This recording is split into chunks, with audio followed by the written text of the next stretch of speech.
En el que, como ya sabéis, nos dedicamos a traer temas de actualidad, temas que les interesan a la gente y abrir a la ciudadanía el debate y el empoderamiento. En este caso vamos a hablar del proceso de cambio político que está ocurriendo en España, licenciada en ADE y en Derecho, correcto, y es una de nuestros motores del cambio desde el 20 de diciembre del 2015. A continuación tenemos a Carolina Descansa, que es fundadora de Podemos y además doctora en Ciencias Políticas y Sociología. Os voy a explicar un poquito cómo va a funcionar este acto, ya que Carolina ha pedido un pequeño cambio en el modelo habitual que tenemos. Por tanto, os voy a hacer 3 peticiones. La primera petición es que por favor apaguéis el sonido de vuestros teléfonos, o el teléfono, como os veáis, pero que procuréis no intervenir constantemente con pitiditos de mensajería, son bastante incómodos. A continuación, quiero recordaros que este es el Ateneo Riojano, es un lugar apartidista, que no apolítico, y este es un debate para que participe la ciudadanía, sea cual sea su cuestión política, con lo cual os voy a pedir que intentemos no hablar de Podemos e interna bajo ningún concepto, sino que entremos en el debate que nos trae aquí. También Carolina, que es lo que os comentaba, ha pedido que levantéis la mano y le preguntéis directamente, en mitad de su intervención, cualquier cosa que queráis aportar o preguntar. Lo que sí que os voy a pedir, por respeto al resto de participantes, es que las preguntas sean cortas y concisas o las intervenciones sean cortas y concisas. Intentemos que sean de 30 segundos. Porque si alguien empieza a hacer un monólogo, pues bueno, el resto de compañeros no van a poder participar. Carolina, que como también decía antes de Sara, es uno de los motores del cambio, que entró el 20 de diciembre del 2015 en el Congreso de los Diputados. Y bueno, intentemos ser solidarios con el resto de la gente que participe en el acto. Yo soy Fermín Cantabrana, diputado autonómico, yo soy perucito del cambio nada más, pero bueno, también hago mi labor. Yo voy a ser muy breve para evitar aburriros, porque a mí me tenéis un poquito mal visto. Y bueno, os voy a contar mi experiencia aquí en La Rioja.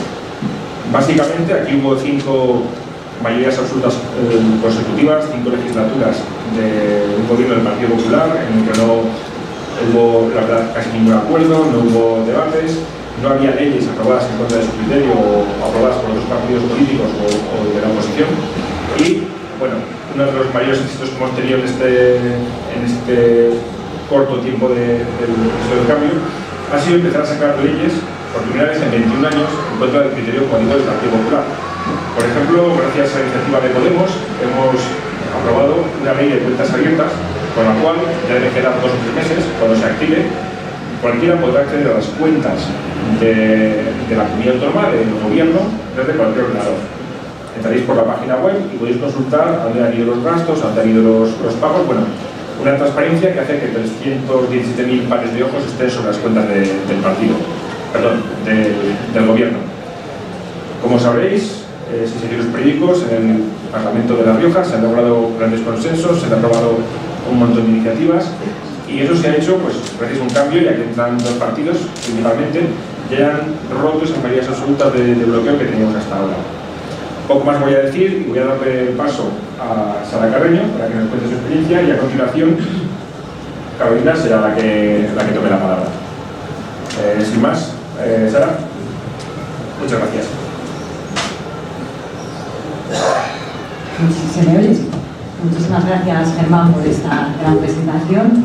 Y bueno, yo voy a hablar un poquito del momento actual que estamos viviendo, después de lo cual Carolina hará un análisis más histórico desde momentos anteriores.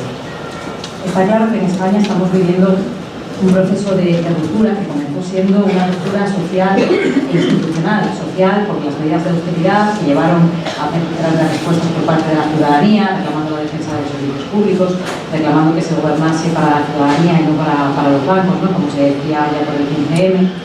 Institucional en el sentido de la corrupción que ha destrozado todas las instituciones, que ha corrompido desde el último de los ayuntamientos hasta las autonomías y el Estado, y que ha desviado muchísimos de los fondos públicos, precisamente en una época de austeridad, hacia fines privados.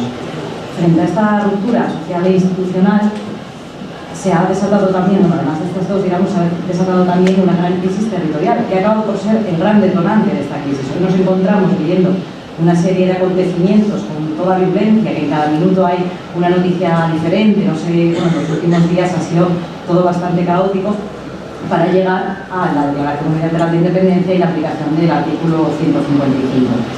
Todas estas medidas que se han ido dando por parte tanto del gobierno catalán como del gobierno central siguen ahondando en esta crisis territorial y no dan soluciones de fondo, soluciones reales al problema, puesto que ahora nos vamos a unas elecciones el 1 de diciembre en Cataluña, pero tras las cuales nos preguntamos cuál es el escenario. No se va a solucionar este problema con unas elecciones, es muy probable que quede un escenario parecido o incluso aún más conflictivo para los intereses del gobierno central y que por tanto continuemos profundizando, digamos, en esta crisis.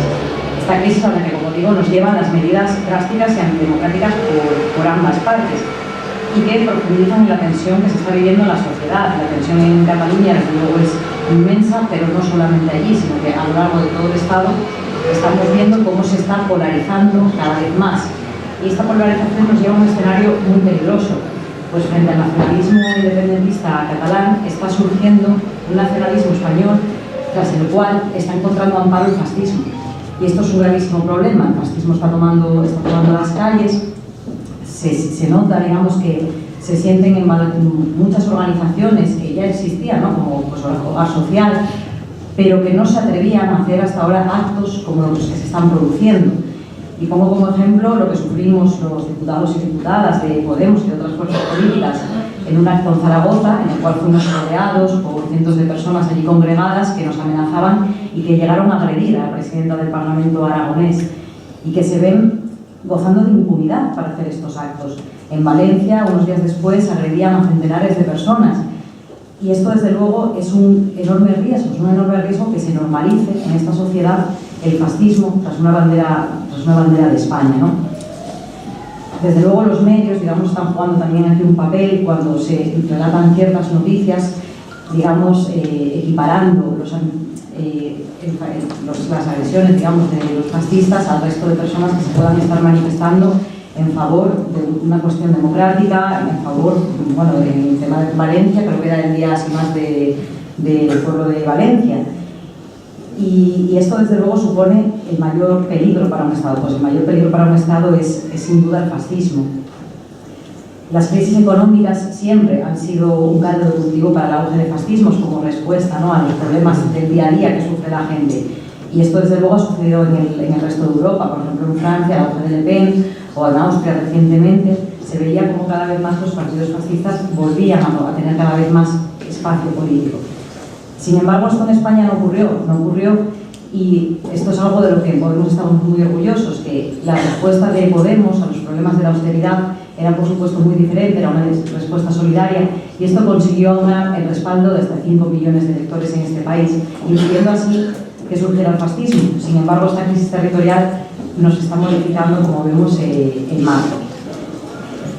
Esto se ve también en los partidos institucionales. Desde el Congreso, en mi experiencia, he de decir que últimamente las posiciones del grupo de Ciudadanos son realmente preocupantes, en cuanto cada vez se están tornando más en respaldando, digamos, los intereses de los grupos ultraderechistas.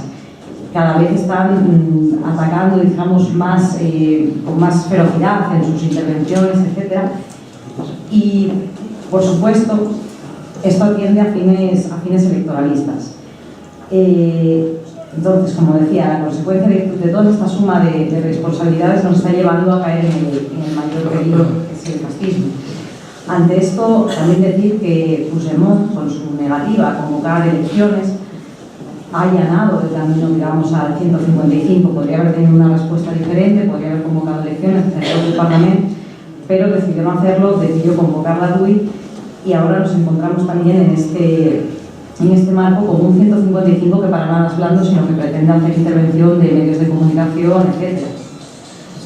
Cada paso que, digamos, han dado tanto el Partido Popular como el PDeCAT, bueno, así, están, digamos, siempre andando lo mismo y están siempre intentando tapar sus vergüenzas, porque al fin y al cabo no hay que olvidarnos, de que tanto el Partido Popular como el PDeCAT, antiguamente CiU, tenían unos grandes escándalos de corrupción, tanto la Gürtel como el 3%, y envueltos uno en la bandera del nacionalismo catalán, envueltos otros en la bandera de España, están intentando lograr un tipo de amnesia colectiva en el que la gente se olvide de todo esto y se centre en la cuestión territorial. Y frente a ello es increíble, ¿no?, que el Partido Popular, precisamente el Partido Popular, se abandere ahora como el defensor de la legalidad. Pedro Sanz, nuestro expresidente de la Comunidad Autónoma, ahora vicepresidente del Senado, salía recientemente diciendo que hay que defender con los instrumentos que tenemos en el Estado de Derecho la legalidad y la unidad de España. Y esto, viniendo de esta persona, es realmente sobrecogedor, porque este señor vivía literalmente en la ilegalidad. O sea, podemos decirlo del Partido Popular en general, pero que este señor vivía en 220 metros cuadrados de ilegalidad construida en Villamediana de Irene. O sea, tal cual. Recientemente, en verano, ¿no?, la Fiscalía del Supremo, sorprendentemente, porque con el control que intentan hacer, digamos, también de las instituciones judiciales, decía que había que investigarle por prevaricación. No hemos vuelto a tener noticias de esto, por supuesto, y ya es como que nos estamos olvidando de todas estas noticias frente a la crisis territorial. Y tan solo hace 2 días pasaba prácticamente desapercibido en los medios las conclusiones finales del Ministerio Fiscal en cuanto al caso de la Gürtel. Y en estas conclusiones se decía que 37 acusados de la Gürtel atentaron gravemente contra el Estado de Derecho, que su actuación es de muy costosa reparación social y que quedan acreditados hechos de extrema gravedad, que la corrupción era el modo ordinario de trabajar en todas estas instituciones y que incluso la exministra Mato resultaba beneficiada, había sido comprobado, digamos, todo esto a lo largo del juicio. Se piden ahora 125 años, nada menos, para Francisco Correa y 39,5 para Bárcenas. Todo esto no sé cuánta gente lo habrá oído, pero digamos que es algo que ha pasado, para ser un escándalo de tal gravedad, parece bastante cubierto, ¿no?, por toda la cuestión territorial. Y mientras todo esto ocurre, mientras se sacaban esas conclusiones del juicio Gürtel, el Partido Popular se enarbolaba como defensor de la unidad de España y hacía pasar todo esto de desapercibidos. Más, llegaba a colgar la bandera de España en su sede a modo de taparla. Hace unos días había una viñeta, de hecho, ¿no?, en la que, creo que era en los jueves, en la que Rajoy se tapaba con una bandera de España y le asomaba un sobre y le preguntaba a Soraya Sáenz de Santa María, ¿qué tal me queda? Y Soraya le respondía, se quedó un poco de Gürtel por ahí. Y es que lo que se está intentando con esto es eso, ¿no?, tapemos el 3%, tapemos la corrupción, tapemos la Gürtel.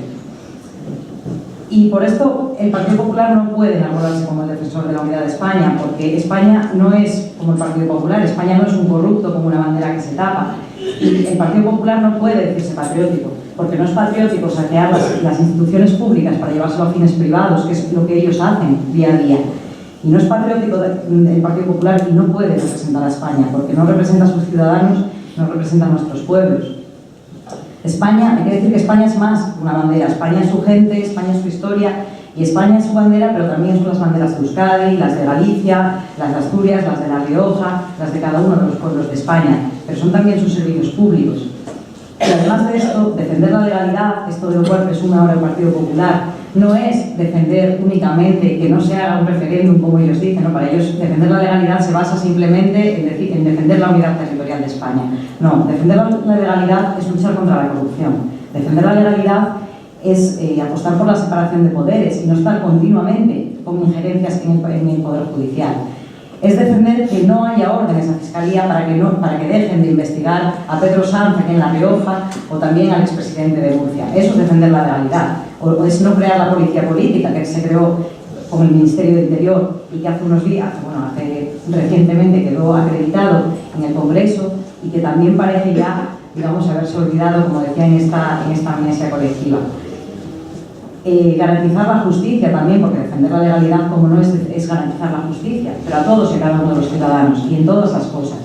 Garantizar la justicia es garantizar la justicia, la verdad y la reparación. Es decir, que todas aquellas personas que sufrieron vulneraciones de los derechos humanos a lo largo de la dictadura también puedan acudir hoy a los tribunales españoles y puedan exigir que se les repare por ello. Y todo esto el Partido Popular no lo defiende. Por eso el Partido Popular no puede tener un proyecto para España y quienes se arropan ahora con él no pueden traer a España el proyecto que necesita. Nosotros decimos que nuestro país necesita un proceso constituyente, necesita un nuevo proyecto, un proyecto para construir la España que queremos. La España que queremos, que por supuesto tiene que dar una respuesta a los conflictos territoriales, que sea una España en la que todos quepamos, pero también tiene que tener un contenido material este proceso constituyente. Es decir, el Estado tiene que ser un Estado democrático y un Estado democrático exige una separación de poderes. Una separación de poderes que significa también que el partido que está en el Ejecutivo deje continuamente de vetar las leyes del Parlamento, que es lo que está sucediendo en este país, que se está impidiendo a la Cámara de los Diputados legislar. Continuamente el Partido Popular dice que nosotros no queremos trabajar, pero la realidad es que el Gobierno veta cada una de las proposiciones de ley que llevamos. Por eso esta misma semana, desde Unidos Podemos, proponíamos y conseguíamos aprobar, lo cual es una gran noticia, una modificación del reglamento que impida estar continuamente con este veto del Gobierno. Ahora tendremos que esperar a ver cómo responden, porque obviamente van a intentar paralizarlo.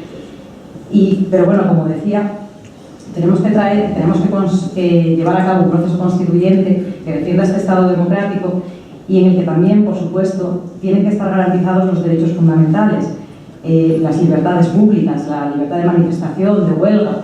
Aquí aprovecho siempre para recordar, porque además estamos ya cerca de noviembre, hay dos personas que se enfrentan a un juicio, esperemos próximamente, llevan ya 5 años esperando por él, por el único hecho de haber acudido a una manifestación. Y a pesar de haber quedado acreditado fehacientemente que no habían cometido ningún delito, se enfrentan a penas de cárcel en lo que fue una persecución política, y me refiero obviamente a Jorge y Pablo, los chicos del 14 de noviembre que ya conocemos todos en Logroño. Los derechos humanos y los derechos sociales también, los grandes olvidados de la Constitución del 78, que se quedaron en principios rectores, pero que deberían de tener garantías, puesto que un derecho no es nada si no tiene garantías detrás, ¿no? Y bueno, sin más, esto es aquello que nosotros queremos construir, un proyecto muy diferente para España. Y en este proyecto estamos seguros de que no tendremos miedo a preguntarle a la gente si quiere permanecer en España o no, porque en una España inclusiva, en una España que garantice los derechos, en una España con un proyecto así, estamos seguros de que la gente va a querer quedarse, y por eso en ese momento es posible hacer un referéndum vinculante y con garantías, porque sabemos que podemos construir una España diferente, una España para todos y todas, y una España que nos guste, en la que a todos nos guste estar. Y bueno, sin más, le paso a Carolina.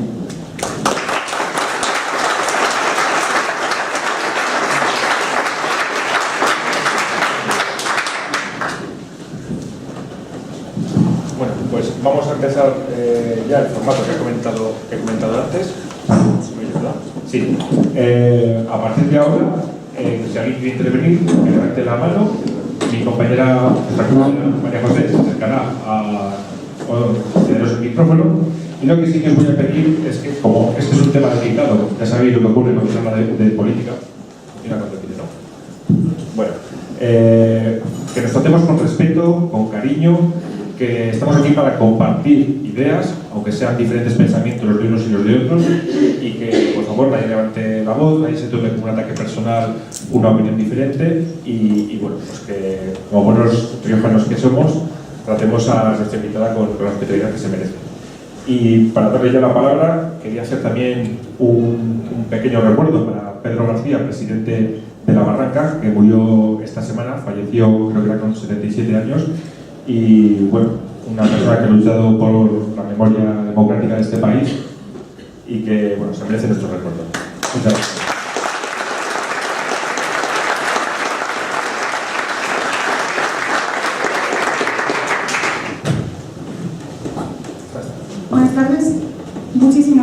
gracias por haberme invitado, muchísimas gracias al aula del 5M, muchísimas gracias a los responsables del inicio de este espacio y muchísimas gracias a todas y a todos por venir a echar una tarde de sábado, de este sábado tan triste, ¿no? Porque es un sábado bastante triste, para intentar pensar entre todas y entre todos cuáles son los caminos de salida a la situación en la que estamos. La experiencia de Podemos, bueno, la experiencia de la vida, pero estos últimos 3 años tan intensos en Podemos, me han enseñado que es mucho más fácil aprender escuchando que hablando. Y por eso os pido, o he propuesto que hagamos este formato de debate colectivo, en el cual nadie aspire a que yo voy a tener todas las respuestas y vosotros vais a tener todas las preguntas, solamente por el hecho de que nosotros estemos sentados a este lado de la mesa y vosotros del otro, ¿no? Normalmente las respuestas en democracia se construyen colectivamente y por eso creo que es mejor que planteemos este debate como una charla entre todos, bueno, pues con las limitaciones de los tiempos y las intervenciones, pero como una charla colectiva. No hace falta tener preguntas para hablar, porque también podemos tener opiniones que no son preguntas y que sirven para ti. Dicho esto, con el tema que nos trae de aquí, que es el proceso de cambio político en España, y voy a empezar pidiéndoos que hagamos un pequeño juego, que es muy sencillo, consiste en cerrar los ojos y recordar el 15M. Y recordar qué es lo que estábamos pidiendo el 15M. Recordar de qué hablábamos en las plazas, cuáles eran los temas que llevaron a millones de personas en este país a ocupar las plazas de su país y las calles y a permanecer en ellas durante semanas y semanas. Y recordar sobre qué debatíamos. Debatíamos sobre la situación de la crisis, sobre el paro, ¿no? Sobre la precariedad, sobre el sistema electoral, sobre la corrupción, sobre los partidos políticos, mucho sobre la corrupción, mucho sobre la corrupción. Y ahora abramos los ojos y veamos dónde estamos. Y ahora pensemos, ¿qué ha pasado? ¿Cómo hemos llegado hasta aquí? ¿Cómo hemos llegado hasta aquí? ¿Por qué camino de la historia? ¿Por qué sendero? ¿En qué curva se torcieron las cosas y llegamos hasta aquí? Hay muchas más preguntas que respuestas, ¿vale? En esta charla hay muchas más preguntas que respuestas y nos va a tocar echarle cabeza y pensarlas entre todos. La construcción de Podemos como herramienta para llevar a cabo el cambio político en España que demandaban las calles no consiguió, ¿verdad? No logró, el 20 de diciembre no logró revertir la situación y construir un nuevo sistema político español, que era lo que queríamos.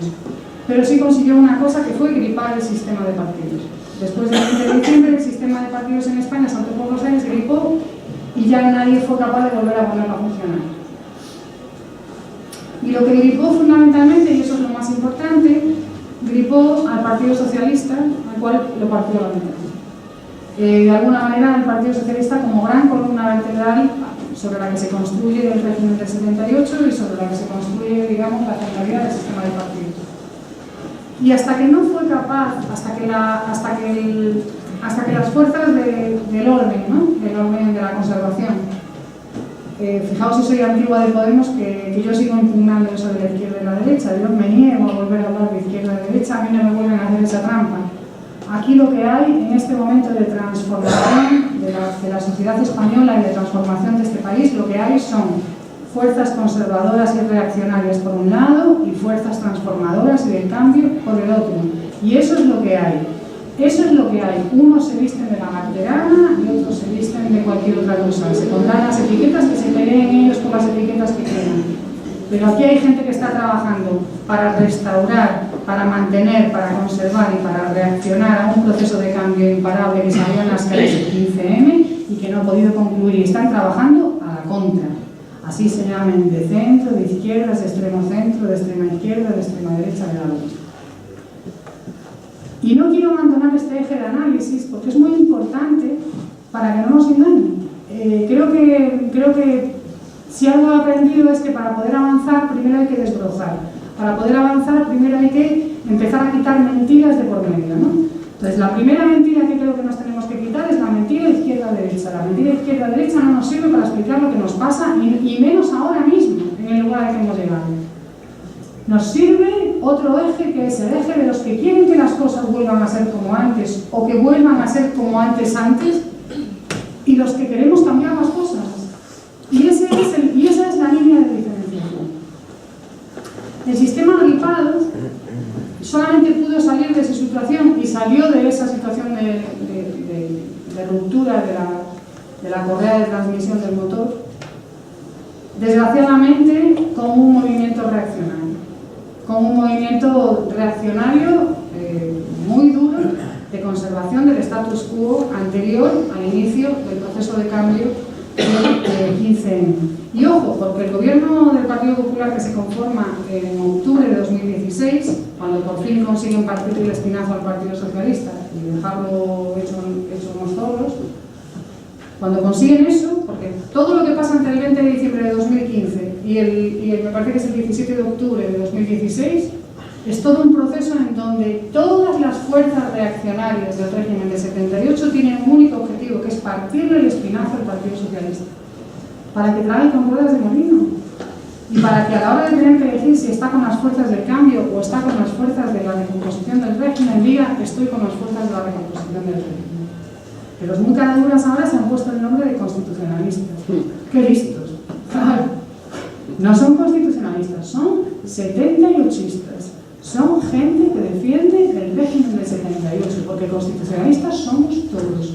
Y españoles y españolas somos todos. Esa jugada ya nos la hicieron hace 80 años. No nos van a decir ahora que los que no estamos de acuerdo con el Partido Popular y los que no estamos de acuerdo con la reconstitución del régimen del 78 no somos españolas y no somos españoles. Esa jugada no nos la van a hacer otra vez.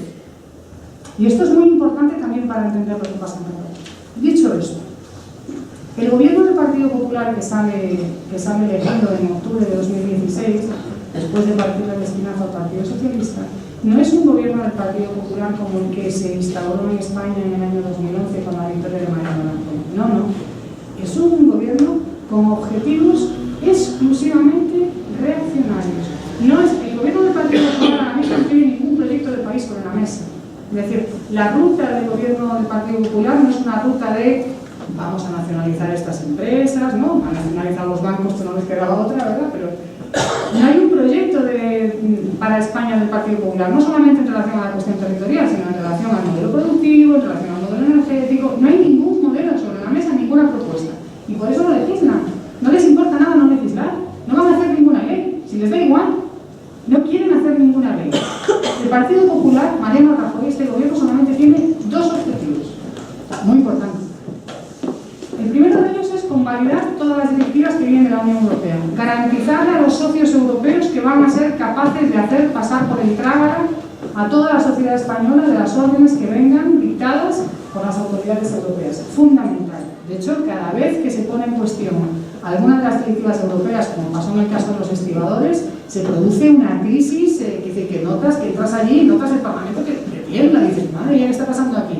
Está pasando que corren el riesgo de no ser capaces de convalidar la directiva europea, que es lo que se han comprometido en Europa a hacer con sus socios. Muy importante, lograr convalidar sus directivas. Y segundo objetivo, que es muy sencillo, pero todavía más importante, no ir a la cárcel.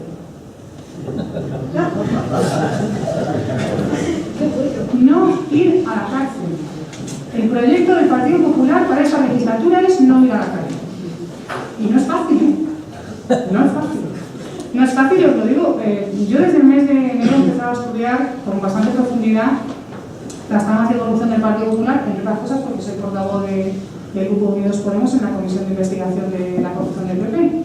Y esto me ha hecho estudiar mucho y hablar con mucha gente que lleva trabajando estos temas mucho tiempo, leerme muchos informes de la Guardia Civil, leerme muchos informes de los fiscales y empezar a observar el modus operandi, ¿no? Bueno, he aprendido muchísimo sobre corrupción, muchísimo, sí, un montón de cosas. Y os digo, y os lo participo, la corrupción del Partido Popular no es lo que parece, es peor. Y diréis, ¿qué manía? No, os voy a explicar por qué es peor. Bueno, no me voy a meter en este tema a fondo, ¿no? Pero yo creía, antes de ponerme a estudiar todo esto, que la corrupción del Partido Popular, como la de todos los partidos, era que tú tienes esta obra para hacer, me das un porcentaje de lo que es la adjudicación de la obra para financiarme como partido, otro porcentaje para que yo me haga un chalet y te doy la adjudicación de la obra. Eso es lo que yo creía que era la corrupción del Partido Popular. ¿Veis que tenéis una sede del Partido Popular financiado con la Caja B de Bárcenas? Pues os digo que eso no es así. También es así, pero no es fundamentalmente así. La corrupción del Partido Popular, hay una cosa, es que los corruptos a veces dicen verdades, es como los ladrones a veces dicen una parte de verdad en todo lo que... Entonces hay una cosa que dice Bárcenas y que dicen los corruptos del PP, y que es verdad. Dicen, las donaciones a la Caja B del PP no eran finalistas. Y es verdad, es peor que no eran finalistas. Las empresas no daban un dinero para que tú me des esta obra, no.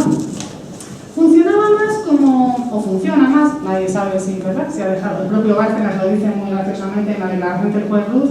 El juez Ruz le dice, ¿y cuándo dejó de funcionar este sistema? Y Bárcenas le responde, ¿y por qué deduce usted que esto ha dejado de funcionar? Porque Bárcenas es un tío que tiene un morro, pero o sea, eso hay que verlo para creerlo. Bueno, fuera bromas. La corrupción del Partido Popular, la gran corrupción del Partido Popular, no consiste en que tú le das una obra y ellos te dan dinero. No funciona así. Funciona como una especie de... como un club de tenis. O sea, a ver si me... Tú pagas una cuota mensual, bimensual o semestral y entonces puedes jugar. ¿Entendéis el asunto? Sí. La mafia. Sí. Que pagaba unas... De hecho, las fiscales de la Comunidad Valenciana, las que llevan la trama Gürtel en Valencia, están acusando al PP de organización criminal. Es decir, que es la línea de investigación que está siguiendo la Audiencia Nacional, organización criminal. No están acusando a todo el Partido Popular de organización criminal, sino que lo que están diciendo es que dentro del Partido Popular había una organización criminal que utilizaba la herramienta del Partido Popular para delinquir, ¿no? Pues efectivamente es una organización criminal y está así tipificada, ¿no? Y es por donde, bueno, a todo esto aprovecho para decir que en este país hay algunas jueces y algunos jueces, algunos fiscales y algunas fiscales, algunos guardias civiles y algunas guardias civiles que tienen un valor y unas narices que ole por ellos y que nos tenemos que quitar mucho el sombrero y agradecer que haya gente tan valiente que jugándose su carrera, jugándose su prestigio, jugándose la vida de sus familias, esté ahí denunciando a los corruptos e intentando que paguen en los tribunales, lo que además va a ser complicado que lleguen a pagar. Pero bueno, esto participar en ese club de tenis te permite entrar a los repartos. Te permite hacer donaciones periódicas y entrar al reparto de barrio. Esto hace que los socios de ese club de tenis, que no son muchísimos, porque los socios del club de tenis son más bien pocos, son como, a nivel estatal son como unos 15 o 20, no son más. Esos 15 o 20 mantienen lógicas cooperativas entre sí y no competitivas. Por ejemplo, hay autopistas en donde se reparten el kilometraje. Tú haces del 0 al 20, el otro hace del 20 al 60. ¿Entendéis? Es decir, en una especie de sistema de turno pacífico. Y lo que es más grave, y esto es dramático, esto me lo han contado, yo no lo sé a ciencia. Todo lo que acabo de decir está en los sumarios de los jueces y en los informes de la Guardia Civil, no me lo estoy inventando. Ahora lo que os voy a contar me lo han contado, que no tengo pruebas para decir que eso sea verdad, pero lo cuento como algo que me parece muy verosímil. Cuando el Partido Popular hacía y hace su programa electoral, tú cuando haces el programa electoral, pues normalmente te reúnes con la gente del partido y con expertos que van haciendo propuestas, ¿no? Cuando el Partido Popular hace el programa electoral, o por lo menos cuando lo ha hecho en las elecciones generales de 2000, de 2004, de 2008, de 2011, para hacer su programa electoral en la parte de fomento, es decir, de construcción de infraestructuras, se reunían, según me han contado, en la sede de Génova los responsables de los 15 socios del club de tenis a proponer qué infraestructuras se hacen. Es decir, que son las propias empresas constructoras las que hacen el programa electoral del Partido Popular. Y por tanto, cuando el Partido Popular gana las elecciones, lo que hace es ejecutar las obras que estaban previstas en ese programa. Por eso hay autopistas que hay que rescatar 3 veces, por eso hay aeropuertos sin aviones, por eso...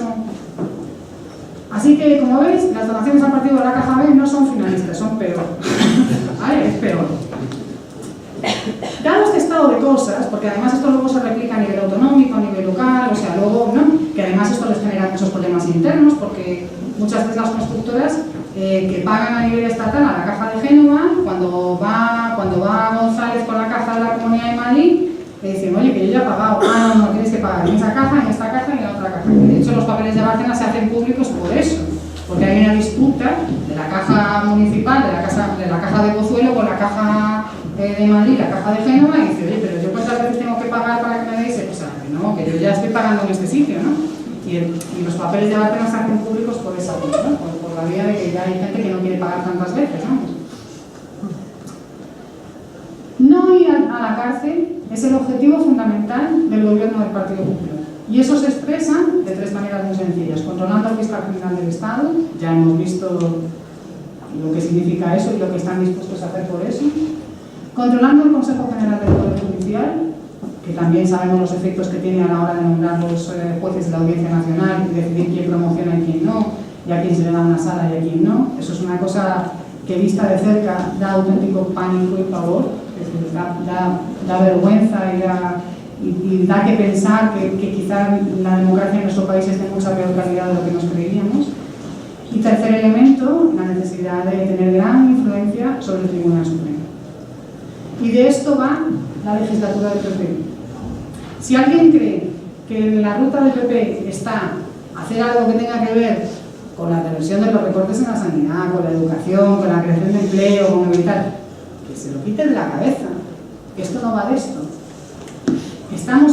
Asistimos ante el despliegue de un gobierno cuyo único objetivo es convalidar las directivas de la Unión Europea y no ir a la cárcel.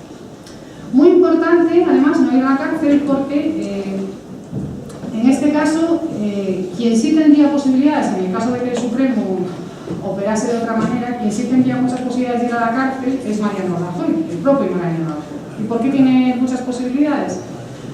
Pues no por haber sido presidente del partido, porque las acusaciones de la Fiscalía no acusan de formar parte de la organización criminal a los presidentes del partido, pero sí a los secretarios generales del partido.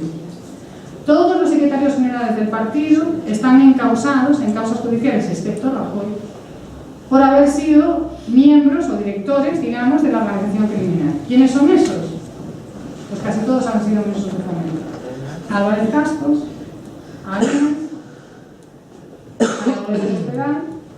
y el propio Rajoy, que ahora, si miráis en el Wikipedia Rajoy, veréis que no aparece, o sea, que ha desaparecido el momento de cargo. Si vosotros intentáis mirar quién era el secretario general del Partido Popular en Internet entre el año 2003 y 2004, veréis que es prácticamente imposible de encontrar. Está borrado de todas las entradas del PP. En fin, estos son los objetivos del Partido Popular que yo veo de manera nítida en el desarrollo de la actividad parlamentaria, que está caracterizada, como explicaba antes Sara, por el veto, ¿no? El veto. Es decir, hay una competencia constitucional que dice que no se pueden tramitar leyes en el Congreso que afecten a los presupuestos generales del Estado. Ya me diréis qué leyes interesantes se pueden hacer que no afecten a los presupuestos generales del Estado, porque si no... Aquí hay que hacer una culpa, porque yo lo hago en primera persona. Yo creí realmente que en España existía el parlamentarismo. Yo creí que en España, aunque el gobierno fuese del Partido Popular, si teníamos mayoría en el Parlamento o teníamos mayorías oscilantes, podíamos cambiar cosas relativas a la educación, a los presupuestos de la educación. Y por eso creí que el gobierno en minoría del Partido Popular nos iba a permitir desde el Congreso de los Diputados influir mucho más. ¿Pero qué es lo que pasa? Pues lo que pasa es que no se puede votar, que no dejan votar. ¿Y cómo consiguen no dejar votar? Pues porque se han sacado en la manga una cosa que es terrible, que es que la Constitución dice que no se puede aprobar ninguna ley que afecte a los presupuestos generales del Estado. Y entonces dices, bueno, vale, pues entonces aprobamos una ley que afecte no a los que están aprobados de este año, sino a los del año que viene, que todavía no existen, y por tanto aprobemos que vamos a revertir los recortes en educación que se llevaron a cabo para los presupuestos. Y entonces te dice la mesa del Congreso, no, que afecten a los presupuestos generales desde hoy hasta el infinito. Pero entonces, en esta legislatura, para que os hagáis una idea, hasta el periodo de sesiones anterior, desde la nueva legislatura, el Congreso de los Diputados ha aprobado 8 leyes, pero ha vetado 35. Y todas las que se han aprobado son de fuegos artificiales, ¿sabes? O sea, de cosas que, bueno, pues no sé, o sea, de nada. Por tanto, esto de que vivimos en un sistema parlamentario, pues es un sistema parlamentario de muy dudosa calidad. Cuando hemos tensionado el sistema político hasta el final, ¿no? Que ahora mismo está tensionado, ¿verdad? Que parece que se va a reventar todo por las posturas, de pronto hemos descubierto que nuestro sistema tiene muchos más rasgos de un sistema presidencialista imperfecto que de un sistema parlamentario. Y ahora entramos en lo que está pasando. No sé si me estoy alargando. Bueno, si queréis decir algo y tal. Estáis horrorizados. Últimamente, cada vez que voy a hablar por ahí, deja a todo el mundo deprimido, cansado, pero qué horror, pero ¿por qué nos cuentas esto? No, o sea. ¿Hay alguna posibilidad de acercamiento con el PSOE? ¿De acercamiento a qué? Pero, o sea, por ejemplo. Lo que estabas comentando, digo que es una fuerza grande, si hay alguna posibilidad de. Por ejemplo, si nosotros pudiéramos tramitar leyes relativas a la financiación de educación o de sanidad, yo te digo que sí, pero como no conseguimos que entre en la mesa, porque Ciudadanos y el PP tienen mayoría, y la mayoría la tienen para vetar, que eso puede ocurrir, porque fíjate que Ana Pastor al principio le debió de pillar despistada, no la habían dicho lo que tenía que hacer, y dejó pasar una, me parece que precisamente sobre la derogación del calendario de la 11, y la dejó pasar. Y el PP le metió una querella en el Tribunal Constitucional a Ana Pastor. ¿Qué dice? Y ahí está metida.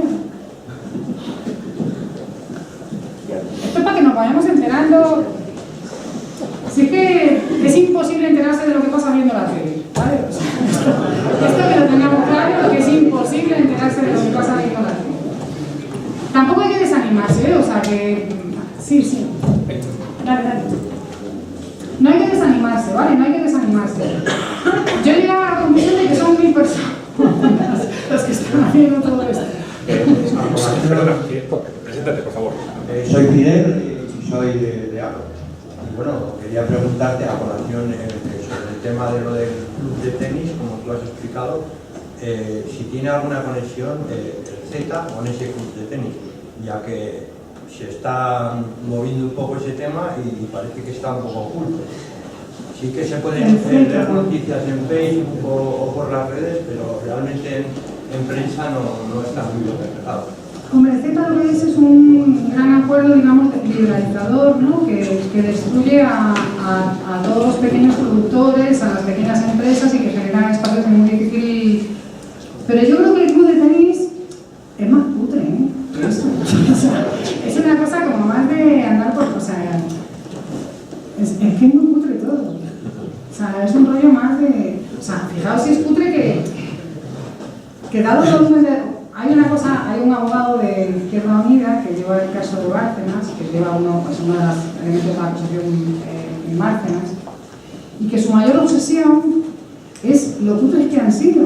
Porque si tú coges los papeles de Bárcenas, por ejemplo, hay empresas a las cuales se les han dado adjudicaciones por 1.900 millones de euros, por poner un caso, y que solamente han donado 90.000 euros a la caja del PP.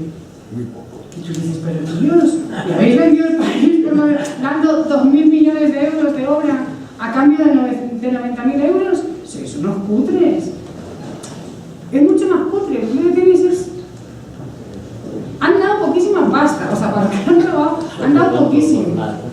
Son de fácil conformar, ¿no? Son de, o sea, los sobrecitos esos que subía Rajoy y tal, pues son de 2.500 eurillos ahí, ¿no? Yo me los imagino, o sea, que no, que 500 para mí es raro, es una pasta, pero quiere decir que, no, pero es como muy cutre todo, ¿no? Ahí anotados, que encima además ni siquiera cobraban más siempre los demás cargos, sino que cobraban más los que tenían red propia, o sea, los que más cobran, de hecho, hay solo una persona que es aportador y receptor de dinero en los papeles de Bárcenas. Esto no me lo han contado, esto está judicialmente acreditado, ¿vale? O sea, esto ya hay autos de los jueces que ya dice que esto es bueno.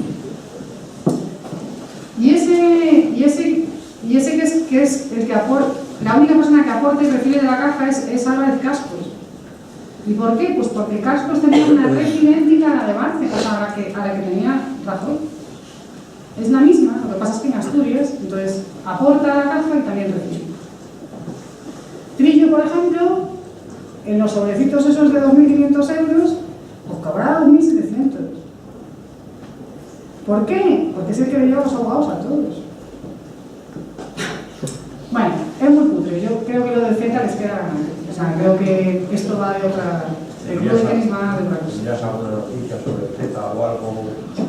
Bueno, hay muchas noticias sobre el Z, claro, pero Últimamente he leído por Facebook como que estaba ya firmado. Sí, claro. Eso me temo que... Podemos informarnos por la prensa. Eso me temo que, vamos, en lo que yo entiendo todavía no. En lo que yo entiendo. Pero vamos, conexión con esto, ya te digo que yo creo que no. Por tanto, objetivos de la legislatura, convalidar directivas europeas y no ir a matar. Y en el medio de esto, ¿verdad? Y en el medio de estos dos grandes objetivos, se cuela, ¿verdad? Se impone, no es que se cuele, se impone la crisis territorial, la crisis política catalana, ¿no? Que yo creo que aquí, que es una crisis de larga gestación, ¿no? Y que nace, que digamos que coge este derrotero, ¿no? en un momento muy importante en Cataluña, que es el momento en el que estallan todos los escándalos de corrupción de Convergencia y Unión, en el que Artur Mas se pone contra las cuerdas porque está... Y entonces se rompe, y esto también es muy importante, es un momento en el que el Partido Popular gobierna en España con mayoría absoluta y por tanto no necesita del puyolismo clásico de Convergencia y Unión, es decir, no necesita Convergencia y Unión para llegar a cosas. Lo cual quiere decir que la importancia de Convergencia y Unión en el Congreso de los Diputados en aquel momento es muy pequeña. Es pequeña sencillamente porque no son necesarios, no son bisagra y por tanto no pueden seguir jugando al viejo juego del puyolismo, ¿verdad? De yo te apoyo aquí, tú me das, yo te apoyo, que es, a mi juicio, uno de los elementos que más ha hecho por romper España en los últimos 40 años, ¿no? El puyolismo, eso que ahora tanto loan, ¿no? Fundamentalmente el Partido Popular, que dice Cataluña, los partidos catalanes que tanto han ayudado a la gobernabilidad de España, que tanto han ayudado a romper este país y a crear una ley de financiación autonómica que es absolutamente injusta, pero sobre todo impenetrable, porque te pones a intentar averiguar exactamente cómo está la financiación autonómica y es imposible saberlo, porque hay tantas consideraciones, excepciones, reconsideraciones, y dices, pero vamos a ver, o sea, pero esto como... Si es que todo esto es la suma adicional de desastre tras desastre. La crisis en Cataluña, a mi juicio, requiere de algunas prevenciones, ¿no? Esto de quitarnos encima las mentiras para luego empezar a mirar. La primera mentira, que es una mentira que se inventa Puigdemont y que a Rajoy le viene de perlas, que es la mentira que dice que lo que dice Rajoy es lo que dice España y que lo que dice Puigdemont es lo que dice Cataluña. Y que por tanto, en Cataluña, el que no diga lo mismo que dice Puigdemont no es catalán, y en España, el que no diga lo mismo que dice Rajoy no es español. Que es una jugada desastre.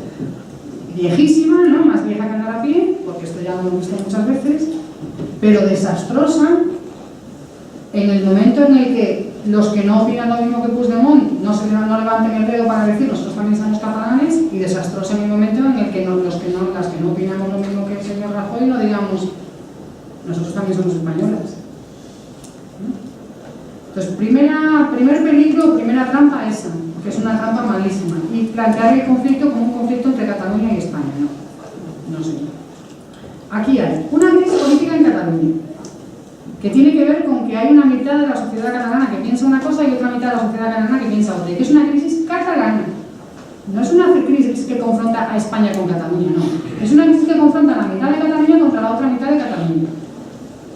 Y esto es muy importante no perderlo de vista, porque esto es una crisis catalana, interna, política, catalana, sobre una cuestión catalana. ¿Y que enfrenta? Que los enfrenta allí, que está fracturando la sociedad de Cataluña. Eso viene en conexión con una crisis territorial española. Una crisis territorial española que tiene la cuestión con Cataluña, pero la cuestión del cupo vasco, la cuestión de la financiación autonómica en Valencia, la cuestión de la viabilidad del sistema de pensiones, la cuestión de qué pasa con las regiones más pobres, la financiación autonómica en general. ¿Qué pasa cuando el PNV le aprueba los presupuestos al Partido Popular a cambio de 4.000 millones de euros en toda la legislatura? Esa es la crisis territorial española, que tiene problema, que tiene también la crisis en Cataluña.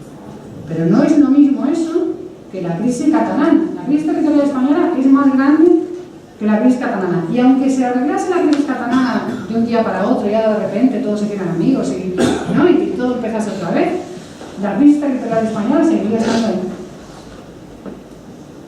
Por tanto, primera cuestión, esto no es una crisis, estos son por lo menos dos. Pero es que en el camino, entre la crisis territorial, entre la crisis política en Cataluña y la crisis territorial de España, ha surgido una tercera crisis, que es lo que ahora lo que llamamos, las politólogas, llamamos crisis de Estado. ¿Por qué decimos que es una crisis de Estado? Pues no es porque suene más rimbombante, sino porque una crisis de Estado es una crisis en la que un poder del Estado no obedece a otro poder del Estado. Entonces, en esta crisis que había, crisis política catalana, y en esta crisis territorial española, el gobierno de la Generalitat, que es un poder del Estado, no obedece al Tribunal Constitucional primero y al gobierno de España después. Y hay una crisis de Estado porque hay dos institucionalidades que no obedecen. Y claro, cuando no obedece a una institución a otra, nos echamos todas a temblar. Yo creo que cuando más miedo tuvimos todos fue cuando vimos que había, el 1 de octubre, que había policías que se estaban, ¿no? La imagen de los Mossos y de la Guardia Civil enfrentándose entre ellos, yo creo que fue de esas cosas que, ¿no? Que todos dijimos, aquí estamos cruzando, esto está cruzando una raya, que a ver cómo se resuelve. ¿Por qué? Porque es la visualización de una crisis de Estado. Eso es una crisis de Estado. Cuando dos institucionalidades legítimas no se obedecen entre sí. Por tanto, como mínimo, tres crisis distintas y que no se van a resolver de la misma manera. Y el problema es que todo esto viene al mismo tiempo que hay una enorme crisis económica en España, una enorme crisis institucional referida a la mala construcción institucional de España y una enorme crisis de corrupción en España. Pues ¿y qué es lo que ocurre ahora? Pues ahora lo que ocurre es que el Partido Popular ha encontrado la excusa perfecta para decirnos que, resolviendo la crisis de Estado, es decir, tú me vas a obedecer, se va a resolver la crisis territorial en España, la crisis política en Cataluña, la crisis económica, la crisis social, la crisis de la corrupción y todo lo que de paso me pueda ir llevando con la bandera, metiéndomelo dentro. Y eso no es verdad. Arreglando la crisis de Estado, haciendo que una institucionalidad obedezca a otra institucionalidad, solamente se resuelve la crisis de Estado, pero no se resuelve ni la crisis política catalana, ni se resuelve tampoco la crisis territorial en España, ni menos aún, por supuesto, la crisis económica, la crisis social, la crisis de la corrupción, la crisis institucional. Y el problema de todo esto es que estamos a punto de que el Partido Popular, envolviéndose en la bandera de España, si no le disputamos que nosotros también somos España, que nosotras también somos España y que no estamos de acuerdo con lo que están haciendo, corremos el riesgo de que cojan todo lo que pedimos en el 15M, lo metan debajo de esa capa y lo hagan desaparecer.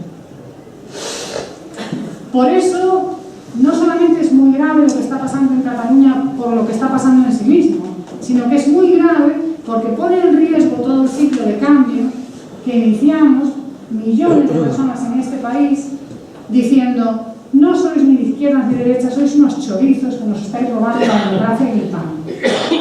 Y no podemos consentir que nos sigan robando la democracia, que nos sigan robando el pan y que nos roben ahora la nacionalidad. Ni los unos ni los otros.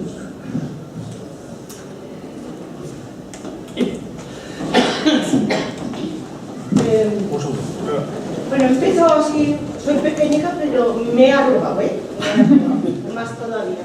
Bueno, es que he sido profesora y tengo todavía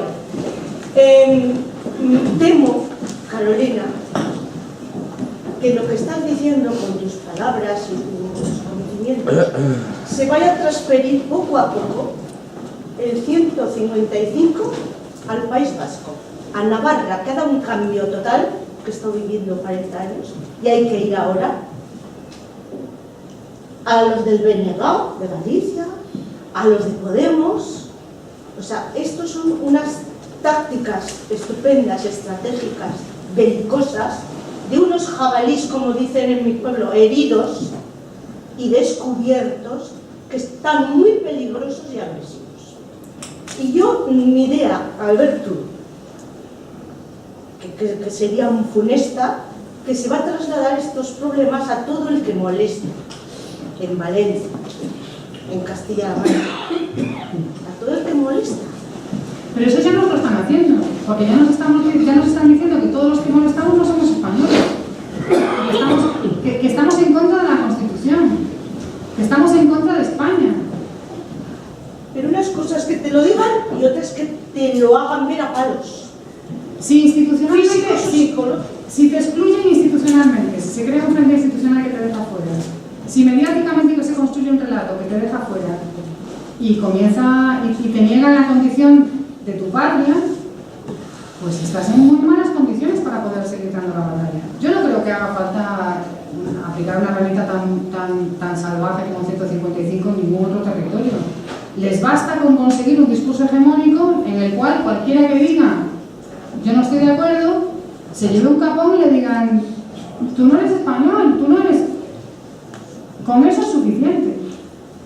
Y se está creando ese caldo de cultivo. Por eso ahora, aunque es verdad que es muy difícil, pero es igualmente necesario, necesitamos tener buenas ideas y tener análisis claros de lo que está pasando. Porque hay una enorme confusión. Porque seguimos hablando de la crisis de Cataluña con España. Porque seguimos utilizando terminología que no nos ayuda a pensar, sino que nos ayuda a confundirnos más. Entonces, es muy importante hacer este trabajo de análisis de reflexión primero para que no nos la metan muñada y segundo para empezar a saber por dónde se sale. ¿Y por dónde se sale? Pues se sale, en primer lugar, por cosas muy poco atractivas en términos de relato público, ¿no? Se sale, aquí tiene que haber un cambio constitucional. Proceso constituyente, una reforma constitucional, le vamos a llamar como quiera que sea, pero tiene que haber un cambio constitucional porque esta Constitución no da para esto. Pero no da para esto ni con el modelo energético. O sea, en España el mercado de trabajo no va a cambiar hasta que no cambie el modelo productivo. Y el modelo productivo no va a cambiar hasta que no cambie el modelo energético. Y mientras tengamos a las grandes empresas del espacio energético monopolizando la forma en que se legisla en España, poniéndole impuestos al sol y todo este tipo de cosas, ni va a cambiar el modelo energético, ni va a cambiar el modelo productivo, ni va a cambiar el mercado de trabajo. Por tanto, hay que empezar a ir al corazón de las cosas. Y el corazón de las cosas necesita un marco constitucional que proteja la transición energética y que proteja el cambio del modelo productivo. Porque si no protegemos la transición energética y el cambio del modelo productivo, no habrá cambio en el mercado laboral. No lo va a haber. No lo va a haber. No lo va a haber, ni va a haber cambio medioambiental, ni va a haber... O sea, eso no va a poder ser. Y entonces ahora dicen todos, vale, hay que cambiar la Constitución. Y el otro día, José Vendrell, un diputado de nuestro grupo, le pregunta a la vicepresidenta, bueno, usted ahora que ustedes, que los del PP, que dicen que hay que cambiar la Constitución, ¿qué quieren cambiar ustedes? Y entonces sale Soraya y dice, durante 2 minutos y medio, se acaba el tiempo de la pregunta y se acabó. No quieren cambiar nada. Claro que no quieren cambiar nada, porque si hubiesen querido cambiarlo ya lo habrían cambiado. Nos ha fastidiado. Pero el caso es que, tal cual son las cosas ahora, el cambio constitucional es imposible. ¿Por qué? Pues es imposible porque yo creo que todos habéis oído esa frase de el Senado no vale para nada. Pues mentira cochina, pues claro que vale para algo. Lo que no vale es para lo que se dice que tenía que valer. Lo que no es una Cámara de Representación Territorial, pero valer, uy, que sí vale. Vale para lo más importante que dejó la Constitución, que es dejarlo todo atado y bien atado. ¿Y dónde se ata y se deja todo atado y bien atado en la Constitución del 78? En el Senado. ¿Y cómo? ¿Por qué? Bueno, porque cualquier cambio constitucional necesita mayorías cualificadas o muy cualificadas, a veces de 2/3 incluso, en el Senado. ¿Y por qué? Y bueno, dice, bueno, y pues parece razonable, ¿no?, que necesite una mayoría cualificada para... Claro, parece razonable si no fuera por la ley electoral del Senado. Ah, aquí está el truco de la ley. La ley electoral del Senado hace que ahora mismo el PP haya tenido en 2016 el 32% de los votos al Senado y tenga el 65% de los escaños en el Senado. Es un sistema electoral que amplifica de manera espectacular al partido ganador y especialmente el partido ganador en las zonas más rurales. ¿Eso qué hace? Bueno, pues eso hace que el cambio constitucional sea imposible. O mejor dicho, eso hace que cualquier cambio constitucional que no tenga el visto bueno del PP sea imposible. Aunque el PP tenga el 25% de los votos, da igual, con ese sistema electoral es imposible cambiar la Constitución si el PP no está de acuerdo. Aunque nos pusiéramos de acuerdo todos los demás. Por tanto, ¿qué es lo primero que hay que hacer? Cambiar el sistema electoral del Senado. Cambiar el sistema electoral del Senado para que el Senado que nazca en las próximas elecciones generales se parezca, aunque no sea completamente proporcional, porque para eso habría que cambiar la propia Constitución, pero cambiando la LOREC, que se puede hacer sin necesidad de cambiar la Constitución, podría haber un Senado bastante más proporcional, que con un acuerdo con el Partido Socialista, con Unidos Podemos y con el resto de las fuerzas del arco parlamentario permitiese cambios constitucionales, o por lo menos abrir el cambio. Es posible. Si el PSOE quisiera, sí, pero cuando el PSOE... ¿No cambian la ley? Sí. La del Senado? Sí, lo que pasa es que nosotros hemos dicho, vamos a cambiar la ley del Senado. Y el PSOE ha dicho, no, vamos a crear una subcomisión para el estudio del sistema de la Constitución. Y dice, no está mal, ¿eh? Yo no digo que esté mal crear una subcomisión. Pero si tú me dices que vas a montar una subcomisión, mi padre cuando yo era pequeña decía, que no quiere hacer nada, monta una comisión. ¿No? Y pues yo ahora que desde que llegué allí dije, cuánta razón tenía mi padre. ¿No? Eso de la subcomisión es un poco... Cambiemos la ley electoral del Senado, hagamos una ley razonablemente proporcional y allí ya expresamos nuestro compromiso real con el cambio constitucional. ¿Qué más cosas, por dónde más hay que empezar? Bueno, pues para que yo creo que es imprescindible acabar con el puyolismo. No puede haber partidos que a cambio de 4 o 5 votos le dan el gobierno a unos a otros por prebendas territoriales, ¿no? Yo creo que la ley de financiación autonómica tiene que ser competencia exclusiva del Senado.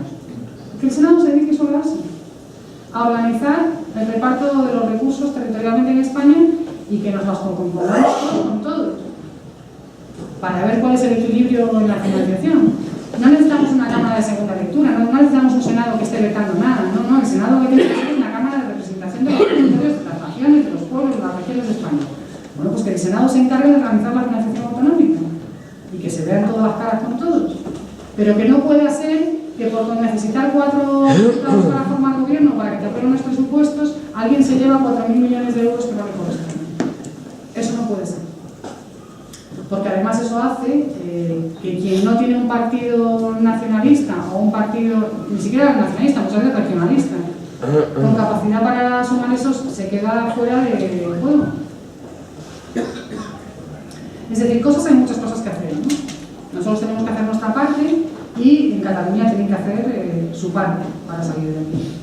Pero insisto, son partes diferentes y creer, que es lo que el PP ha hecho ahora, que resolviendo la crisis de Estado, es decir, la crisis de desobediencia, se resuelve la crisis política en Cataluña y la crisis territorial en España, es no estar a la altura de lo que está pasando en nuestro país. Yo soy Ana, no soy... ¿Está encendido? Sí, está encendido. No. Bueno, he volado. Vale. Soy Ana y yo estudié Derecho y Ciencias Políticas, así que lo está viendo bien.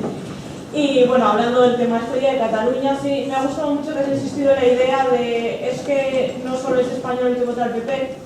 Entonces, aunque sé que no te gusta la denominación izquierda-derecha, voy a usar un momento, creo que en España sí que los diferentes clivajes se superponen, no están justapuestos, siempre ha sido como una mochila, ¿no? Si eres de izquierda, eres federalista, eres feminista, eres ecologista, y creo que ahora con Cataluña, como el clivaje se ha llevado de izquierda a derecha al nacionalismo, no nacionalismo, está haciendo que esta situación se rompa. Y que los partidos, como puede ser vuestro caso, que no defienden la independencia en Cataluña, pero se posicionan, por no decir izquierda, del 1 al 4, en el espacio ideológico, se encuentran un poco huérfanos de discurso. Entonces mi primera pregunta es si ¿es posible en España que los clivajes, en vez de estar superpuestos, se queden justapuestos? En segundo lugar, ¿cómo construir ese relato de dentro de la izquierda, por decirlo así, no dar alas al incluso ser un partido de izquierda centralista? Yo soy politóloga de formación y también especialista en derecho constitucional, no sé qué, no me acuerdo. Pero en el fondo yo fui muy díscola y muy socióloga en un momento dado. Y he hecho mucha sociología en España, con muchos grupos de discusión y con muchas encuestas, y he viajado mucho por los países. Y una vez, hace muchos años ya, hice un grupo de discusión en Donosti. Y entonces había una señora en el grupo de discusión, bueno, son cosas que hacemos los sociólogos, ¿no? Que reunimos a gente y entonces le pedimos a la gente que hable, ¿no? Y entonces una señora en el grupo aquel contó que la que habían llamado esa tarde para hacer una encuesta de los barómetros, que es como el barómetro de CIS, pero de Euskadi, ¿no? Y que entonces habían preguntado, le habían dicho, bueno, hay una escala de izquierda a derecha en donde el 1 es extrema izquierda y el 10 es extrema derecha, ¿en qué posición se sitúa usted? Y la señora respondió, mire, yo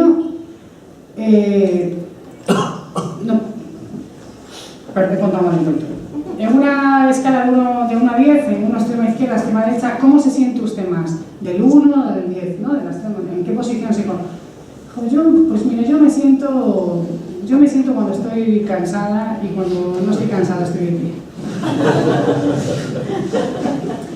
Y a mí aquello me hizo pensar muchísimo y yo dije, esto es la respuesta total, ¿no? Porque luego tú coges y dices, coges la escala del CIS y tú ves que del 1 al 10, el 40% de la sociedad española se sitúa en el 5. Y si ves eso y eres Rosalía, dices, UPyD y vamos a triunfar. Y te comen con patatas. ¿Por qué? Pues porque en el fondo, y esto ya lo he venido constatando, cuando la gente responde que es del 5, o del 4, o del 6, o que es lo que responde la mayor parte de la gente, ¿no? En el fondo lo que está diciendo es, déjame en paz. Déjame en paz. ¿Usted qué es? ¿Del 1 del 10? Déjame en paz. Soy del 5, del 5. Ah, del 5. Ponga ahí lo que, ¿no? Pobre chaval que está haciendo aquí las encuestas. Nada, del 5. Pero eso no significa nada, eso no es un contenido en sí mismo. Por eso la izquierda-derecha se ha convertido en una estafa. Es una estafa. Entonces no hay identidades justapuestas y el 15M es la gran impugnación tanto de los ejes izquierda-derecha como del eje independentistas, unionistas o españolistas o como le quieran llamar. La gente a estas alturas de la película, la sociedad española tiene identidades múltiples. Si nos ponemos aquí ahora a hablar, ¿tú de dónde te sientes? ¿Te sientes riojano, español, de tu pueblo? Y entonces empezamos a explorar y resulta que la mitad de la gente ha nacido en un sitio, ha vivido no sé cuánto tiempo en otro, fue a vivir tal y al final volvió a... Las biografías son así, nuestras biografías son así. Nuestras biografías son identidades múltiples. Y por tanto, todo esto que está pasando es una enorme estafa. Es una estafa a una sociedad, que le están hablando a una sociedad que no existe. Entonces, yo me niego a volver a jugar a los juegos de los clivages izquierda-derecha. O sea, aquí lo que hay es una gente muy tramposa que está queriendo seguir siendo jugadores de primera cuando han fracasado siendo jugadores de primera, porque la mayor parte de ellos han sido unos sinvergüenzas, unos ladrones que no han hecho más que robar por el camino, de un lado y de otro, que echando mano de sentimientos identitarios muy primarios. Y una cosa que no he mencionado antes, que es muy importante para solucionar el problema territorial en España, y hablo de España, el respeto. La enorme falta de respeto que ha habido en este país por la diferenciación y por la diversidad cultural. Y ahí hablo de todo el mundo, o sea, de todo el mundo. Lo que en este país se han reído de los que tienen acento andaluz, lo que se han reído de los que tenemos acento gallego, lo que se han reído, o sea, la enorme falta de respeto, de no valorar, que si empezamos a decir, autores de la literatura gallega, nadie sabe nada fuera de Galicia, autores de la literatura catalana, nadie sabe nada fuera de Cataluña. Que es una construcción de una forma de construcción cultural de desprecio y de falta de ignorancia la mayor parte de las veces. Para resolverla, y eso a mi juicio, fíjate lo que te digo, es más importante que la ley de financiación autonómica. La instauración de una cultura del respeto. Y no solamente del respeto, sino de la valoración, de valorar al otro, de valorar lo que el otro tiene. Y no enjuiciarlo. Y para eso es muy importante la cultura.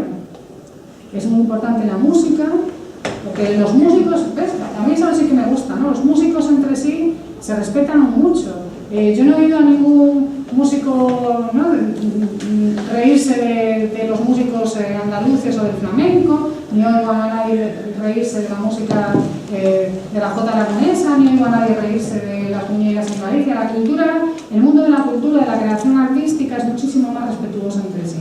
Eso es lo que tenemos que rescatar, que poner en primer plano para empezar a hablarnos.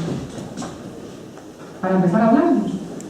Que yo no quiero nada, yo, vamos, apenas conozco Málaga, he ido pocas veces, pero no quiero nada que me separe del legado de Picasso. No quiero nada y me gusta sentirme cerca de eso, ¿no? Y es un orgullo para mí. Entonces, creo que esos ejes son tramposos.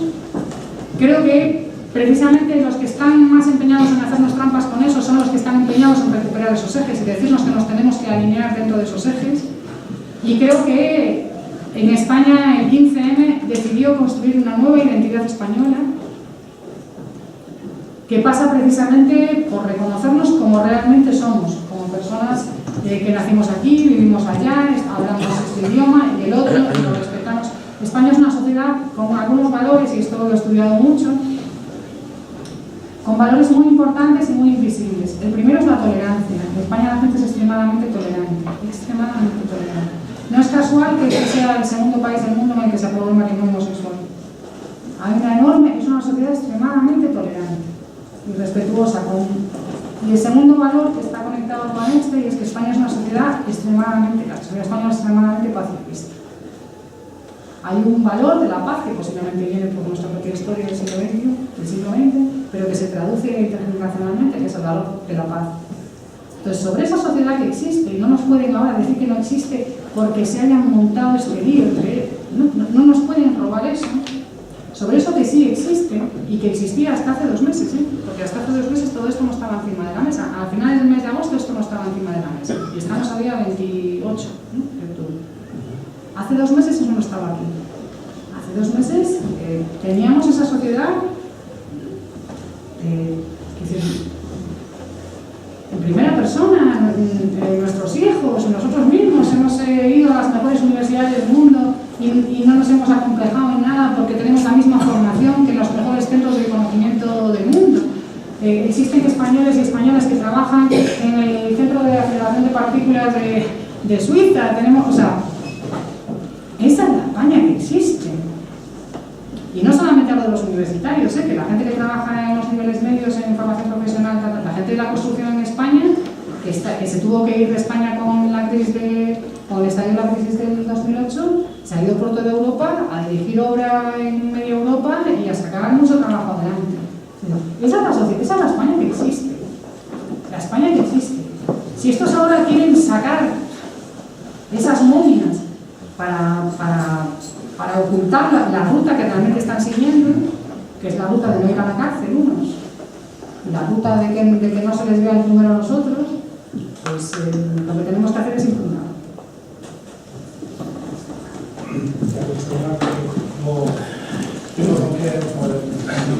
Pues perdón un segundito, mientras te llevan el micrófono, nos quedan muy poquitos minutos, entonces vamos a coger las 2 preguntas que hay ahora mismo. Hay 2 preguntas cogidas, la del caballero que tiene el micrófono, el hombre de la coleta, Carlos. A continuación, Carlos. No, Carlos. Luego, Sara quería decir un apunte y luego ya te doy la palabra. Adelante, por favor. A mí me parece que estás haciendo unos análisis interesantísimos. Yo creo que la realidad del nacionalismo es visible. Y la gente que es nacionalista es visible. Todo eso que dices tú no lo puedo analizar. Luego yo creo que aquí es el presidente, un tipo de nacionalismo ha estado en que ha tenido la educación de la escuela. Sí que es muy importante en la educación. Han dicho con ella lo que han pedido, y es una realidad. En la escuela, en la cultura, en un montón de cosas. Entonces a mí me parece que es muy difícil, bueno, parece que es muy triste el análisis simple que se hace siempre por parte de los nacionalistas de crear un Estado nuevo, un Estado utópico, un Estado maravilloso, y ese deseo de la población, porque realmente yo sí que siento que lo han empujado los partidos políticos con unos intereses para ocultar detrás todo eso que has contado muy bien, pero realmente detrás hay una ciudadanía que cree que eso es maravilloso. Entonces a mí me parece que es eso lo que es difícil de hacer ver que no es una realidad. No es una realidad crear estados nuevos que caerían en los mismos errores del estado que tenemos. Entonces, no sé, a mí me parece que es muy difícil llegar a acuerdos con alguien que quiere marcharse. Yo no lo veo porque el nacionalismo no dialoga. El nacionalismo dice quiero esto y ahí no se baja. Entonces, me parece que es complicado llegar a esa sociedad que dices tú, que yo creo que desde que mataron un liderazgo y pasó lo que pasó, creo que España es distinta, creo que Euskadi es distinta.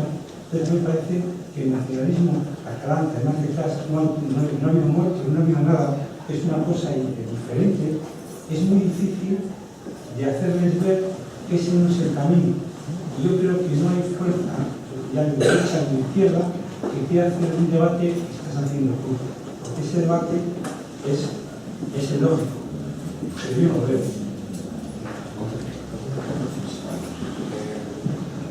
Carlos, por favor. No necesito el micro, yo creo. Pues si levantas la voz. Me parecieron muy interesantes tus palabras el otro día sobre Cataluña, diciendo que parecía que Podemos hablaba más a los independentistas que a los españoles o a los catalanes que no eran independentistas. Pero mi pregunta es, ¿qué puede hacer Podemos cuando Joan Gine en el 2015 pidió la investidura de Mas y Fachín se ha sentado en todas las mesas de los independentistas hasta ahora?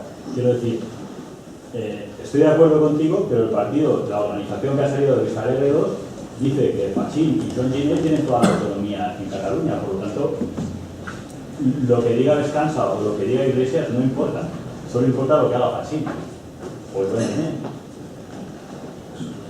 Tus palabras eran una crítica acertada desde mi punto de vista, pero con la organización actual están vacías, es imposible.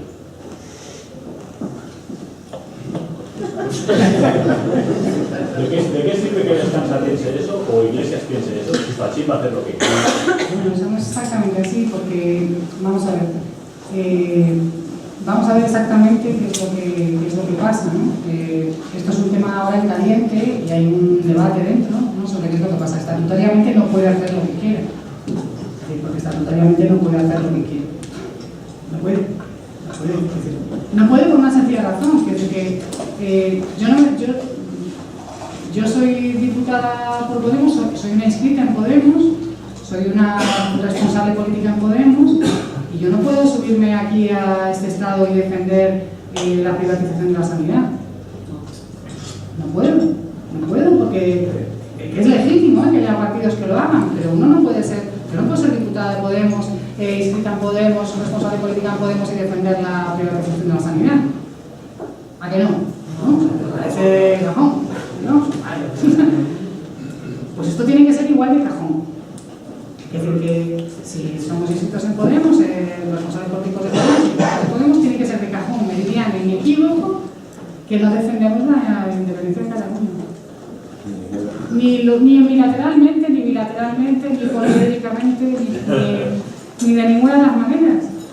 Otra cosa es cómo queremos resolver la crisis política en Cataluña. Y ahí enlazo con lo que tú estabas planteando, que yo no lo veo así. No lo veo así porque primero creo que no es Cataluña, no es convencer a los catalanes y además al pueblo en general hay que quererlo como es, no hay que empeñarse en cambiarlo.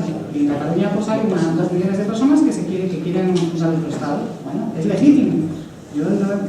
Pero esos 2 millones de personas hace 5 años no existían.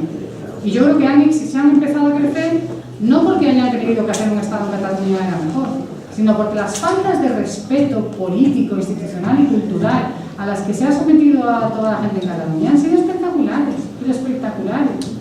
Aprueban una reforma del estatuto, no sé qué, tal, lo votan, el referéndum, tal, van a Madrid, tal, se aprueba en el Congreso de los Diputados, se aprueba tal, y cogen los otros y dicen, por mis narices que os lo vamos a invalidar. Dicen, pues vamos a tal, por mis narices que no te voy a escuchar. ¿Pero esto qué es? Entonces, yo creo que este problema que tenemos ahora es un problema básicamente que nace de la falta de respeto, porque hace 5 años en Cataluña no había tanta gente que quería tener un Estado independiente. Entonces, yo creo que el Estado, yo a veces también te digo la verdad, yo a veces veo la tele y veo las cosas, bueno, sobre todo de que voy al Congreso. Los oigo allí y digo, si es que yo vivo en un pueblo de la sierra, en Madrid, digo, si es que tengo ganas de hacerme independiente, o sea, si es que esta gente da ganas de independizarse, o sea, yo me quiero independizar, ¿no? Claro, pero eso tiene que ver con la falta de respeto. Entonces yo lo que sí creo es que tenemos que tener muy claros los diagnósticos sobre cuáles son los problemas reales para no intentar arreglar problemas con medidas que no son adecuadas para los males que tenemos que tratar. De todas maneras, tu análisis tampoco servirá en Cataluña porque así hará lo que quiera. Bueno, vamos a dar un poquito de tiempo. Carlos, lo siento, pero dale tú una basada que si no... Tenemos que ir cerrando, incluso la verdad, creo que esta pregunta la puede entender todo el mundo porque es una cosa digamos muy concreta. Yo quería hacer un puntero adicional a las cosas que ha dicho Carolina. Una sobre el tema de que el PP no quería legislar y fijaos, ¿no? un dato interesante. Si hay una ley que tiene el ministro de Justicia guardada en un cajón que está deseando traérnosla encima, pero conecta, por supuesto, con la segunda parte, la de no ir a la cárcel. Y es que el gran proyecto del Partido Popular para esta legislatura es hacer una nueva ley de enjuiciamiento criminal. Que es una cosa, o sea, claro, un nuevo proceso penal en el que modifiquen, desaparezcan los jueces instructores y sea la Fiscalía quien investigue, lo cual viene muy bien cuando uno nombra al Fiscal General del Estado, que da órdenes para abajo y el principio de unidad de acción. Ese es el gran proyecto del Partido Popular. Aparte de cargarse dentro de lo que puedan la acción popular, que es quien les está consiguiendo llevar a juicio. Si ellos consiguen hacer esto, ya se les acaban los problemas, porque si directamente no te pueden imputar, ¿cómo vas a responder de lo que has hecho, ¿no? Digamos, por tanto, ese es el gran proyecto del Partido Popular, como decía Carolina, no ir a la cárcel. Y sí que van a hacer una ley, o sea, lo van a intentar, que es la ley para no ir a la cárcel, esa es. Y luego, por otro lado, sí quería, bueno, Carolina ha empezado diciendo, ¿no?, lo de cerrar los ojos y recordar un momento. Yo quería añadir que recordéis otros 2 momentos que estaba pensando a lo largo de la charla. Uno es cuando el 15M, creo que era el 15M o una actividad posterior del Congreso, se producía en Cataluña. Como los grandes demócratas que ahora defienden el derecho a decidir de las personas, defienden la democracia, no la del Kurdistán, pero sí la de ellos, con todas estas contradicciones que tienen últimamente, ¿cómo respondían en ese momento?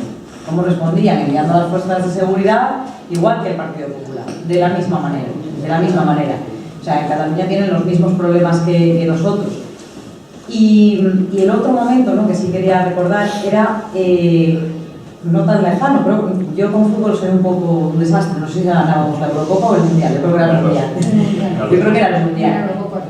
Pero bueno, sí, ganamos todo, pero hay un momento, yo creo que era el que, vamos, en la celebración, ¿no?, de que acabamos de ganar, transcurría por las calles de Madrid un autobús en el que iban los jugadores, la mitad de aquel entonces, por supuesto, además era de Barça prácticamente, ¿no? Y era el equipo al que todo el mundo le coreaba el yo soy español, español, español. Y por supuesto lucían todas las banderas españolas, pero también había otras banderas de otras autonomías. Creo que eran Piqué y Puyol que llevaban la bandera catalana, Villa llevaba la bandera de Asturias. Y ese autobús para mí representa lo que, digamos, esa España, no es España plurinacional y de la que la gente se siente orgullosa y que la gente cuando la veía pasar no pensaba yo soy de este partido, soy del otro, sino que estaba orgulloso de lo que acabamos de hacer. Yo creo que eso es lo que tenemos que aspirar, digamos, no solamente en el fútbol, obviamente, ¿no?, pero el símil de algo de lo que nos podamos sentir orgullosos. Bueno, pues vamos a ir terminando. ¿Vamos a hacer una última intervención? Sí. Vale, bueno, como os decía, vamos a tener que ir acabando porque aquí hay gente que tiene familia, casas y tal y cual, están trabajando para que tengamos este espacio de debate. Quiero agradecer todo el trabajo que ha hecho el equipo del Aula 25M, en el que estoy incluido, para poder organizar esto tan bien como ha salido. Y quiero agradecer a Carolina, que es la que va a cerrar ahora, una persona a la que tengo especial cariño, porque fue la primera persona que vino a apoyarnos en la campaña electoral con el embarazo avanzado, comiéndose cientos de kilómetros, y aún así se esforzó en estar aquí. Antes, cuando he descrito sus cargos, se me olvidó decir que es la madre del miembro más joven del Congreso que recibió un voto para presidirlo. Y sin más, quería darle este último turno para que se despida y para que cierre un poco, redondee la charla, y después lo siento mucho, pero tenemos que intentar abandonar lo más rápidamente posible para que los trabajadores de este Ateneo Riojano, que también nos toca, pues puedan ir a sus casas y vivir como si fueran personas, no esclavos nuestros. Brevísima, con este objetivo tan noble. Muchísimas gracias, Sara, muchísimas gracias, Germán, muchísimas gracias a los equipos de audio y de vídeo, que se sufre tanto aquí, que todo esté bien y que vienen con mucha antelación. Y muchísimas gracias a todas y a todos por haber venido aquí a estar la tarde y escuchar. Solamente quiero decir una cosa, como sé que todo lo que contamos muy libremente, estoy consciente de eso, creo que por la dignidad de nuestros hijos y de nuestras hijas y de nosotros mismos y de nosotras mismas, tenemos la obligación de no rendirnos.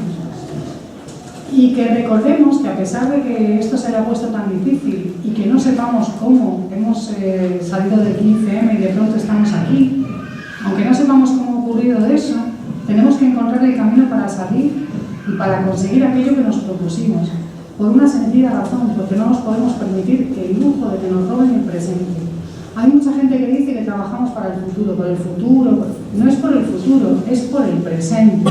Es por el presente de toda la gente que tiene más de 45 años, se ha quedado sin ocurre y que se les está diciendo que ya están aparcados, que se han quedado fuera. Es por el presente de los abuelos, de de mi madre, de mi padre ya no, pero no nos podemos permitir el lujo de que esto se nos escape, porque esta oportunidad de cambio a lo mejor no se vuelve a repetir en este país en los próximos 40 años. Así que luchemos por nuestro presente y por nuestra dignidad, para que no nos quiten y no nos roben esto que nos ha costado tanto conseguir. Hemos avanzado mucho más de lo que falta para la meta, mucho más. Así que, ya que estamos tan cerca, no perdamos las fuerzas en este momento tan difícil. Muchísimas gracias a todos.